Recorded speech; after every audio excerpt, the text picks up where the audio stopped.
Nous sommes aux États-Unis en 1996. Cette année-là, Pepsi lance une grande campagne publicitaire qui incite à collecter des points pour gagner des cadeaux. Pour 75 points, vous pouvez obtenir un t-shirt. Pour 175 points, une paire de lunettes de soleil. Pour 1450 points, une veste en cuir. La publicité était le début national d'une promotion appelée le Pepsi Stuff. Il s'agissait, selon le New York Times, de la plus grande campagne promotionnelle de l'histoire de l'entreprise. Une campagne qui, espérait Pepsi, volerait des parts de marché à Coca-Cola à la fin des décennies de guerre entre les deux géants. Au total, cette promotion a coûté à Pepsi 200 millions de dollars.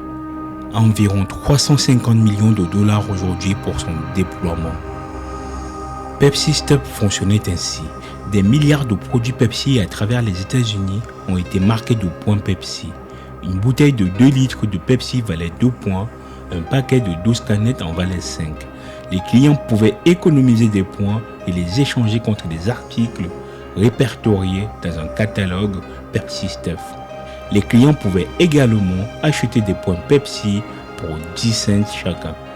Le catalogue comprenait 53 articles au total, dont la plupart étaient des cadeaux ordinaires d'entreprise, t-shirts, chapeaux, serviettes de plage. Jusqu'ici, rien de très époustouflant. Mais à la fin du spot de pub, on voit un jeune homme poser un jet McDonnell Douglas Harrier devant l'entrée de son école. En d'autres mots, vous pouvez gagner un chasseur Harrier pour 7 millions de points, annonce alors Pepsi dans la vidéo. Il faut noter que le chasseur McDouglas n'était pas dans la liste des produits catalogue. La plupart des enfants qui ont vu la publicité, membres de la soi-disant génération Pepsi, une nouvelle classe de consommateurs, ils ont pensé que le jet faisait partie du sens de l'humour loufoque de Pepsi et non d'un vrai prix. Assurément une blague pour les publicitaires de Pepsi. Sauf qu'une mention écrite tout en petit dans le catalogue cadeau attire l'attention d'un dénommé John Leonard, alors étudiant en école de commerce. Le jeune homme vit à Seattle, Washington, aux États-Unis. Leonard a vu la publicité pour la première fois en février 1996.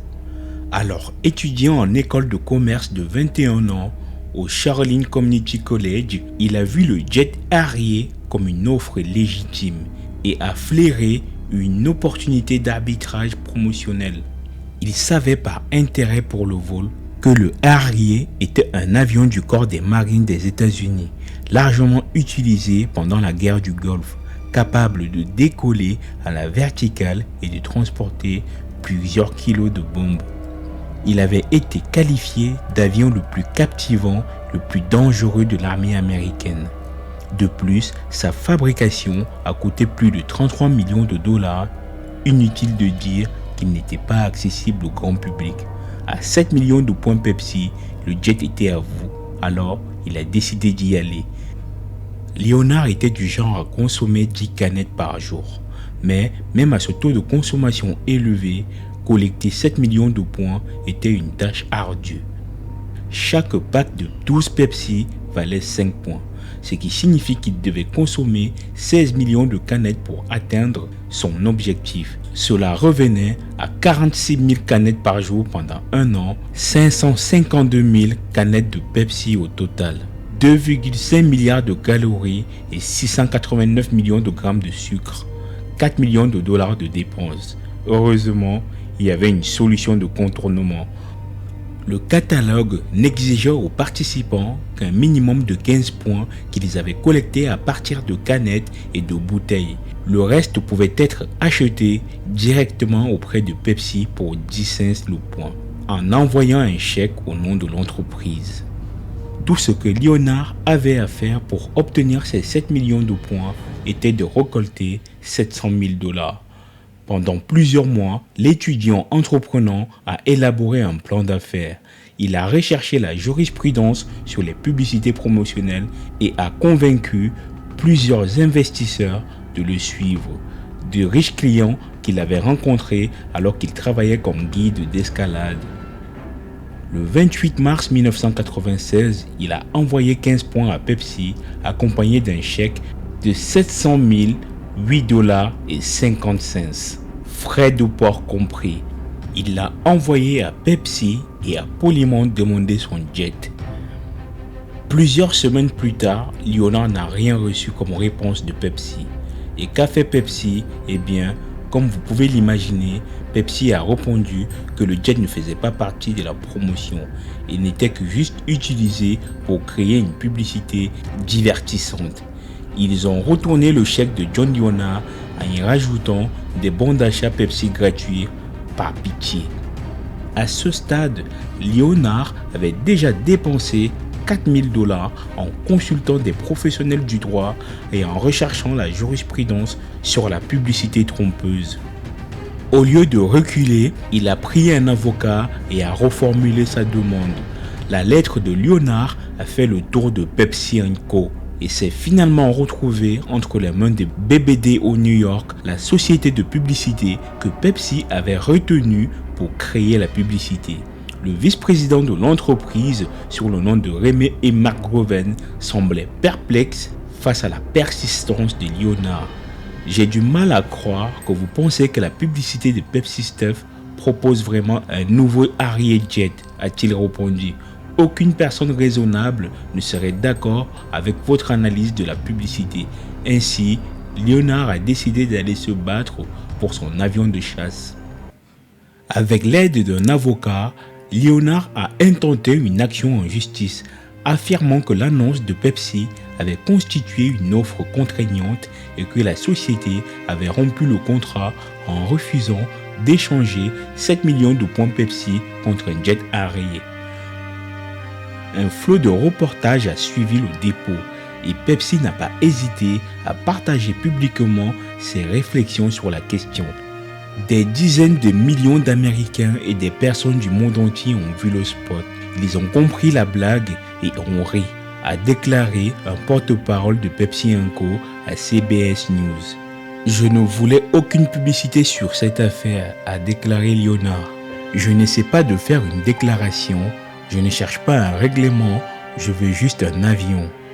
Dans une interview avec l'Associated Press, il a répété qu'il essayait simplement d'accepter l'offre que Pepsi avait faite en public. Et les démêlés entre les deux parties vont durer 3 longues années avant qu'un juge ne statue en faveur de Pepsi sur 3 points centraux. En premier lieu, il affirme qu'un spot publicitaire ne constitue pas une offre contractuelle.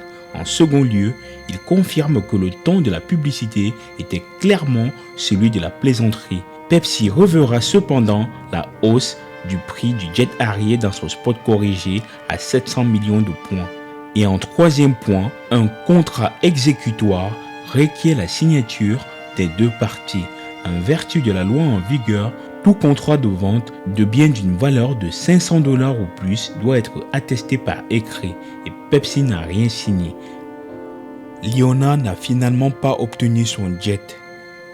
Mais, comme l'a précisé un porte-parole du ministère de la Défense, un avion à réaction entièrement démilitarisé n'aurait probablement pas été très amusant de toute façon. Même si le garçon avait obtenu l'avion de Pepsi, il n'aurait pas pu le piloter, a déclaré un responsable lors du briefing au Pentagone. Après avoir lancé un appel infructueux devant les tribunaux en 2000, Leonard a poursuivi sa prochaine aventure. Il a déménagé en Alaska où il est devenu le chef de garde forestier du parc national de Denali. Ces dernières années, il a été promu à la DC, Bureau National Park Service. Malgré ou peut-être grâce à la presse controversée, Pepsi Stuff a été un énorme succès. La société n'a pas répondu aux demandes de commentaires sur l'impact de la campagne, mais en 1996, un dirigeant de Pepsi l'a qualifié de loin la promotion la plus réussie que l'entreprise ait jamais organisée. Après le dépôt de la plainte de Leonard, la publicité pour le jet Harrier a continué à être diffusée, mais avec quelques ajustements mineurs pour faire comprendre la blague. Les points pour le jet ont été augmentés de 7 millions à 700 millions et 2 mots ont été ajoutés au test en clôture pour préciser que le jet est une plaisanterie. Qu'est-ce que vous pensez de cette histoire, les gars? Dites-le moi dans les commentaires. Franchement, c'est une histoire vraiment rocambolesque. J'aimerais avoir votre avis dans les commentaires. Merci d'avoir regardé jusqu'à la fin. À bientôt et restez courageux.